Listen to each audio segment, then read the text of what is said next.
नमस्कार। News station में आपका स्वागत है। पिछले 24 घंटे की बात करें तो गुजरात के तमाम इलाकों में साइक्लोन ताउते का कहर देखा गया और इस समय भी हम कह सकते हैं कई इलाकों में बारिश चल रही है और कई इलाकों में तेज हवाएं चल रही हैं। इस बारे में और ज्यादा बातचीत करने के लिए हमारे साथ हैं मौसम विभाग के director general doctor M Mahapatra ji. आइए उन्हीं से बात करते हैं।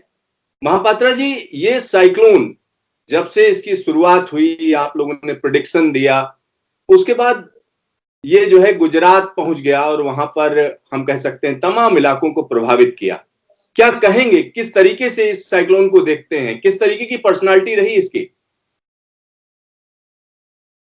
ईच एंड एवरी साइक्लोन का यूनिक कैरेक्टरिस्टिक्स होता है और ये साइक्लोन को देखें तो इसका सबसे बड़ा कैरेक्टरिस्टिक्स ये है कि 1998 साइक्लोन के बाद ये सबसे इंटेंस साइक्लोन है जो गुजरात तट को पार किया। 1998 में कांदला साइक्लोन जो कांदला के पास पार किया था, उनका जितना ही विंड स्पीड था, ये साइक्लोन में इतना ही विंड स्पीड रहा, लगभग 160 to 170 kmph, gusting to 185 kmph।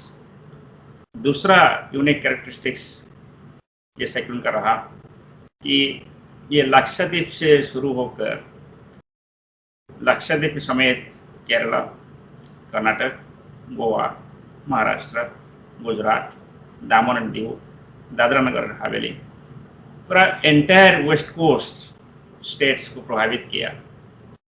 तो ऐसे शायद रिसेंट पीरियड में ऐसा साइक्लोन देखने को नहीं मिला था जो कि पूरा एंटायर वेस्ट कोस्ट स्टेट्स को प्रभावित किया। तीसरा चीज है कि ये साइक्लोन का जो एरिया ऑफ इन्फ्लुएंस रहा, आप देखेंगे ये भी बहुत बड़ा था। और अभी जब ये साइक्लोन गुजरात के ऊपर जा रहे हैं, वेस्टर्न डिस्टर्बेंस के साथ इसका इंटरेक्शन हो रहा है और जब आज धीरे धीरे वीक होकर कल सुबह राजस्थान के ऊपर ये पहुंचेगा, वहाँ इनका इंटरेक्शन और ज़्यादा होगा और वही इंटरेक्शन की वजह से नॉर्थ ईस्ट इंडिया और सेंट्रल इंडिया में कुछ जगह में अभी लाइट रेन भी हो रहा है, स्काई क्लाउडी है और कल और परसों भी इस एरिया में फेयरली वाइड स्प्रेड रेनफॉल होने की उम्मीद है और आइसोलेटेड प्लेसेस में heavy to very heavy rainfall हो सकता है। ये सभी एरिया है उत्तराखंड, वेस्ट उत्तर प्रदेश, हरियाणा, चंडीगढ़, दिल्ली, राजस्थान, मध्य प्रदेश। तो इससे आप अनुमान लगा सकते हैं लक्षद्वीप से शुरू करके उत्तराखंड तक इसका इम्पैक्ट है। और इसके साथ साथ ये साइक्लोन का जो स्ट्रक्चर आप देखेंगे, जब ये साइक्लोन मूव कर रहा था almost parallel to the coast, ये एक सिमेट्रिकल शेप लिया और इसका जो आई था, इसका डायमीटर लगभग 60 किलोमीटर था और ये साइक्लोन में रैपिड इंटेंसिफिकेशन देखने को मिला। खूब कम ही टाइम के अंदर डिप्रेशन बनने के बाद immediately very severe cyclone storm में परिणत हो गया। और ये जब साइक्लोन तट के पार दीव की राइट साइड में पास कर रहा था, तब उनका स्पीड भी स्लो हुआ और स्पीड स्लो होने की वजह से तट से उनको मॉइस्चर मिला और इसीलिए ये साइक्लोन स्लोली वीकनिंग हो रहा है। कल 11 बजे तक लैंडफॉल हो चुका था और अभी भी ये साइक्लोन स्टॉर्म स्टेज पे गुजरात में केंद्रीभूत है और अभी अहमदाबाद आज 4:30 बजे 55 किलोमीटर प्रति घंटा विंड स्पीड रिकॉर्ड किया है और हेवी रेन भी जारी है। तो ये कुल मिलाकर कुछ ऐसे विशेष कैरेक्टरिस्टिक्स है साइक्लोन ताउते का। डॉक्टर महापात्रा, आपका साइक्लोन से पुराना नाता है। अगर हम बात करें तो इंडिया के साइक्लोन मैन के नाम पर हम लोग यानी इंडिया के साइक्लोन मैन के तौर पर आपको जानते हैं। एक चीज मुझे जाननी थी, जब ये साइक्लोन बना और उसके बाद पैरेलल चलना शुरू हुआ और साथ ही साथ इसकी फोरकास्ट में भी तब्दीली की गई, क्योंकि इसका जो किस तरीके से कौन कौन से फैक्टर थे जिन्होंने इसको प्रभावित किया, और जो पहले डायरेक्शन प्रेडिक्ट की जा रही थी उसकी बजाय ये दीव के पास पहुंचा, इसमें कौन कौन से फैक्टर थे जिन्होंने इसको प्रभावित किया? जी, आप इस साइक्लोन का जो पाथ देखेंगे, ये लगभग इनिशियली थोड़ा से नॉर्थ ईस्ट गया, इसके बाद फिर नियरली नॉर्थवर्ड और नॉर्थ वेस्टवर्ड गया पैरेलल टू कोस्ट, और कोस्ट को पार करने के बाद इसका डायरेक्शन में चेंज हुआ और नॉर्थ ईस्टवर्ड अभी मूव कर रहा है। इसको हम बोलते हैं कि रिकर्विंग साइक्लोन्स, यानी इनका पाथ रिकर्व करता है, और जो पॉइंट में रिकर्वेचर हुआ वो पॉइंट रहा ड्यू कोस्ट के पास, माने कोस्ट जब पार कर रहा था वही एरिया के पास इसका रिकर्वेचर हुआ। Usually the track prediction of the recurving cyclones is difficult compared to the straight moving or climatologically following the track cyclones worldwide। और ये स्पेशल केस में ये साइक्लोन को जो स्टीयर कर रहा था एटमॉस्फेरिक फ्लो पैटर्न, वो था एक anti cyclone circulation over India. जैसे ही एंटी साइक्लोन सर्कुलेशन ऊपर जा रहा था, ऐसे ही साइक्लोन ऊपर जा रहा था। सभी टाइम एंटी साइक्लोन के साथ ये साइक्लोन ऊपर चलता रहा। सो एंटी साइक्लोन से कब ये मुक्त होकर वेस्टर्ली फ्लो की इन्फ्लुएंस में आएगा, इसके ऊपर डिपेंड करेगा कि ये कब रिकर्वेचर करेगा। और ये जो मैकेनिज्म है कि वेस्टर्ली ट्रफ, साइक्लोन और एंटी साइक्लोन, इसका इंटरैक्शन जो direction of movement of the cyclones को डिफाइन करता है, इसका प्रेडिक्शंस अभी available world wide numerical weather prediction models में डिफिकल्ट है। दो तरीके का डिफिकल्टी आता है। एक है कि प्लेस ऑफ रिकर्वेचर, कब और टाइम ऑफ रिकर्वेचर, कब रिकर्वेचर होगा और कहाँ रिकर्वेचर होगा। इसको लेकर आप ये साइक्लोन ताउते को देखें कि मॉडल्स के अंदर बहुत सारी दुविधा था, डिफरेंस ऑफ ओपिनियन था, और एक ही मॉडल भी सुबह एक फोरकास्ट और शाम को दूसरा फोरकास्ट दे रहा था। सो हम लोग इसको अच्छी ढंग से एनालिसिस कर रहे थे, और इनिशियली हम बताए थे कि ये पोरबंदर के पास तट को पार करेगा, मगर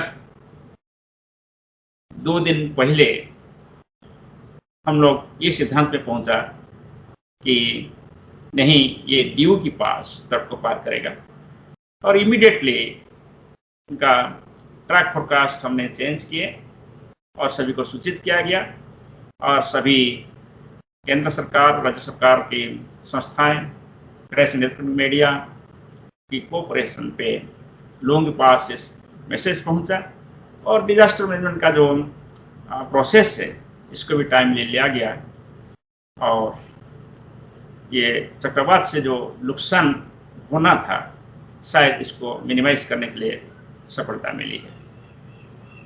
सर, एक चीज और मैं जानना चाहूंगा, जब ये तूफान लैंडफॉल कर रहा था तो कितनी ऊंची ऊंची लहरें उठी? मतलब अगर हम कोस्ट के पास की बात करें, खंभात की खाड़ी की बात करें, तो मैक्सिमम कितनी ऊंचाई तक जो है लहरें उठी और कहां तक जो है समंदर ने जमीन को डुबो दिया? जब कोई साइक्लोन समुद्र के ऊपर डेवलप करता है, इसका 2 तरीके का इम्पैक्ट होता है। एक होता है कि जहां साइक्लोन होता है वहां एंटी क्लॉकवाइज डायरेक्शन पे विंड रोटेट करता है, और anti clockwise direction wind rotate करने की वजह से वहां सी सरफेस स्वेल करता है। दैट मीन्स सी वाटर का लेवल राइज हो जाता है, और ये जो वाटर लेवल राइज हो जाता है जब साइक्लोन नजदीक में आ जाता है, जो राइज हो गया वाटर लेवल वो लो लाइंग एरिया के अंदर चला जाता है, और इसको सपोर्ट करने के लिए जो विंड स्ट्रेस होता है, जितना ज़्यादा विंड स्पीड होगा इसके हिसाब से ज़्यादा वाटर इनंडेट करेगा सी से लोइंग एरिया ऑफ द कोस्ट। इसको हम स्टॉर्म सर्ज और कोस्टल इनंडेशन बोलते हैं। इस साइक्लोन में जो हम प्रेडिक्ट किए थे, लगभग 3 to 4 metre of storm surge हम प्रेडिक्ट किए थे, वो सौराष्ट्र कोस्ट और जो गल्फ ऑफ कंबत एरिया है, south Gujarat coastal district area है, वहाँ आप ये कोस्ट को देखेंगे, वो जो शेप है, ये जस्ट कोनिकल शेप है। जो स्टॉर्म सर्ज होता है ये 3-4 फैक्टर पर डिपेंड करता है। एक तो है कि मेट्रोलॉजिकल फैक्टर्स, कि आपका स्टॉर्म कितना इंटेंस है, स्टॉर्म का साइज क्या है, स्टॉर्म का जो मैक्सिमम विंड जहां होता है उसका रेडियस क्या है, और स्टॉर्म का डायरेक्शन ऑफ मोशन क्या है, स्टॉर्म का मूवमेंट का स्पीड क्या है। जैसे स्टॉर्म ज्यादा स्पीड मूव करेगा तो ज्यादा हो सकते हैं, स्टॉर्म का साइज बड़ा होगा तो ज्यादा स्टॉर्म सर्ज हो सकता है, और ज्यादा प्रेशर ड्रॉप होगा, माने मोर इंटेंस साइक्लोन होगा तो ज्यादा स्टॉर्म सर्ज हो सकता है।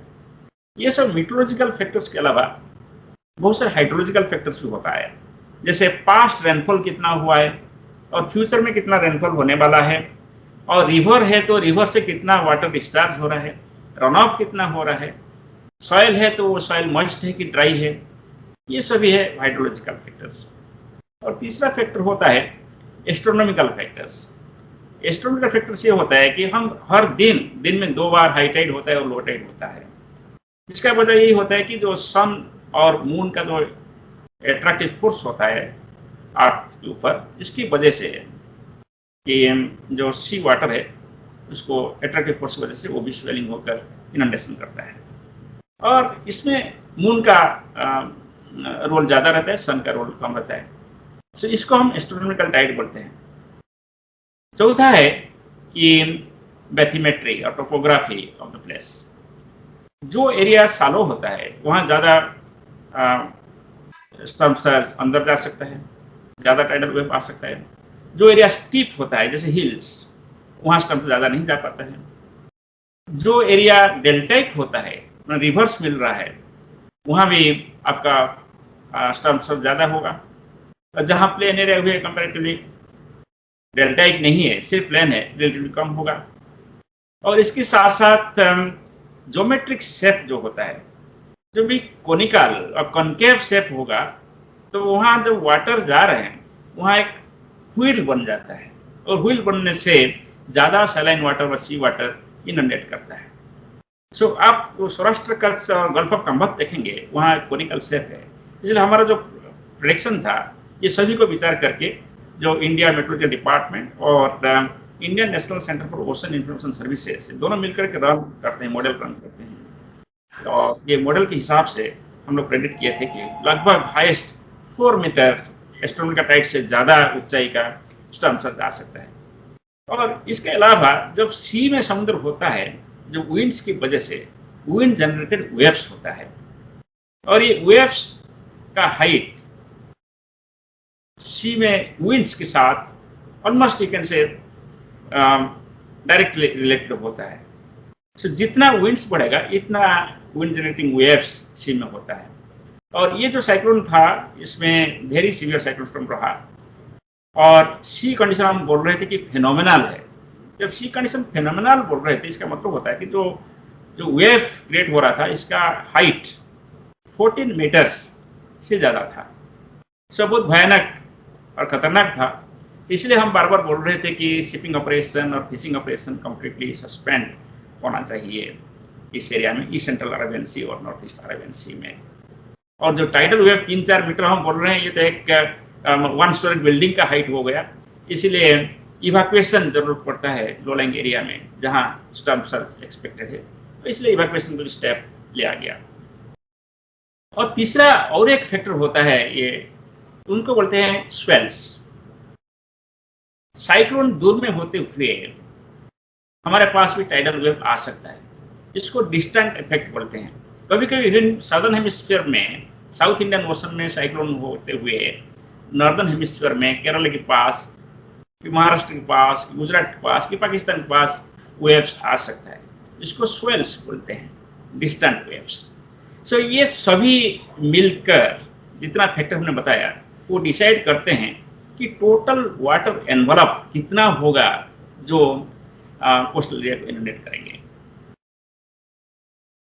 सर, एक चीज और जानना चाह रहे थे कि जब आप ये बोल रहे हैं सिस्टम आगे बढ़ रहा है और उत्तर भारत में इंटरेक्शन शुरू हो गया है वेस्टर्न डिस्टरबेंस के साथ, तो किन किन इलाकों के लिए वार्निंग है? अभी हम राजस्थान को वार्निंग दिए हैं, हरियाणा, चंडीगढ़, दिल्ली को भी वार्निंग दिए हैं, west UP, Uttarakhand, waste Madhya Pradesh को भी वार्निंग दिए हैं। फेयरली वाइडस्प्रेड बारिश हो सकता है, कहाँ light rainfall, light to moderate rainfall हो सकता है, और आइसोलेटेड प्लेसेस में heavy to very heavy rainfall हो सकता है, स्पेशली उत्तराखंड में भी heavy to very heavy rainfall हो सकता है। सर, एक आखिरी सवाल है, बंगाल की खाड़ी की बात करें तो सर अब जो मॉडल्स दिखा रहे हैं कि एक लो प्रेशर एरिया बनने जा रहा है और आने वाले दिनों में ये एक साइक्लोन बन सकता है, सर कितनी संभावना है इसकी?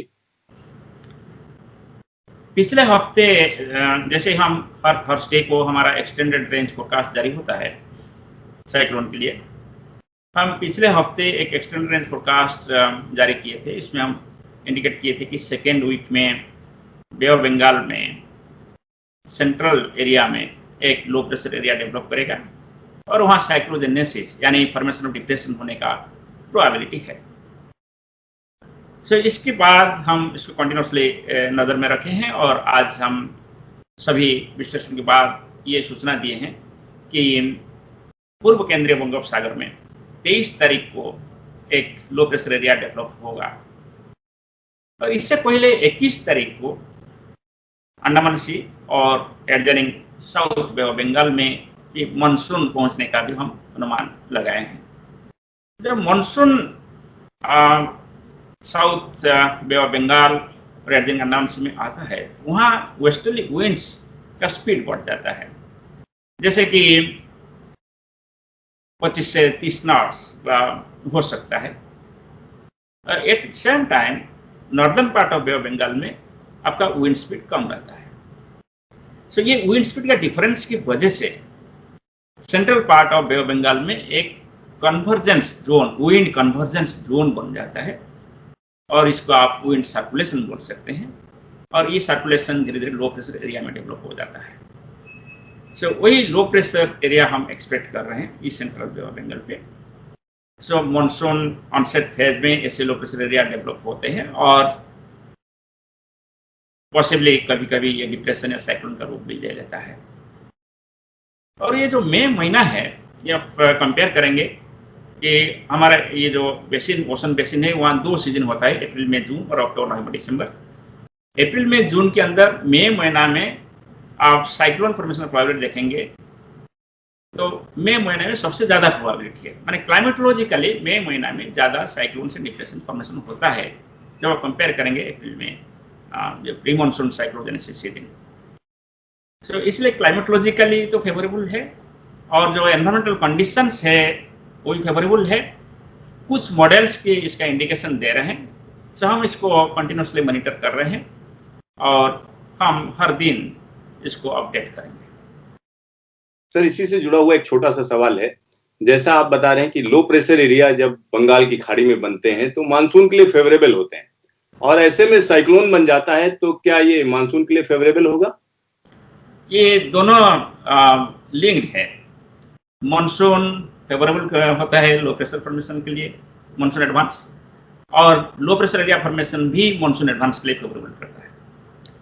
दोनों का इंटरेक्शन के ऊपर डिपेंड करता है कि दोनों म्यूचुअली कितना एडवांटेजेस होंगे दोनों को।